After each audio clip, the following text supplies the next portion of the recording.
को लेकर सब देवता भगवान विष्णु जी के पास मदद मांगने गए।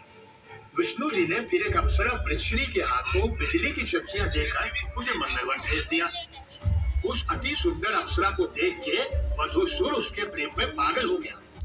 तब वृक्षिणी ने कहा कि वो उसे बिना शादी के नहीं छोड़ सकता।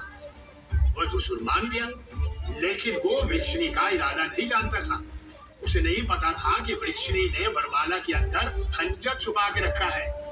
विधि के समय वृक्षिणी ने मधुसूर का हाथ पकड़कर वो खंजर उसी की गर्दन में फूंक दिया।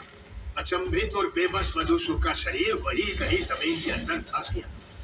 जहां उसका विशालकाय शरीर गिरा, वही जंगल में काला जादू करने वाले एक समुदाय ने उसका मंदिर बनाया। वो लोग उसको पुनर्जीवित करने का प्रयास करने लगे, लेकिन ऐसा ना हो इसलिए वृक्षिणी उसी मंदिर के पास एक पेड़ बन के रहने लगी और उसकी बिजली की शक्तियों वाले हाथ उस मंदिर में धंस गए। को लेकर सब देवता भगवान विष्णु जी के पास मदद मांगने गए। विष्णु जी ने फिर एक अप्सरा वृक्षिणी के हाथों बिजली की शक्तियां देकर उसे मंगलवन भेज दिया। उस अति सुंदर अप्सरा को देख के मधुसूर उसके प्रेम में पागल हो गया। तब वृक्षिणी ने कहा कि वो उसे बिना शादी के नहीं छोड़ सकता। मधुसूर मान गया, लेकिन वो वृक्षिणी का इरादा नहीं जानता था। उसे नहीं पता था कि वृक्षिणी ने वरमाला के अंदर खंजर छुपा के रखा है।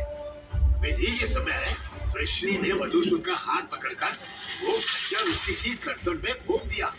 अचंभित और बेबस मधुसूर का शरीर वही कहीं जमीन के अंदर धंस गया। जहां उसका विशालकाय शरीर गिरा, वही जंगल में काला जादू करने वाले एक समुदाय ने उसका मंदिर बनाया। वो लोग उसको पुनर्जीवित करने का प्रयास करने लगे, लेकिन ऐसा ना हो इसलिए वृक्षिणी उसी मंदिर के पास एक पेड़ बन के रहने लगी और उसकी बिजली की शक्तियों वाले हाथ उस मंदिर में धंस गए।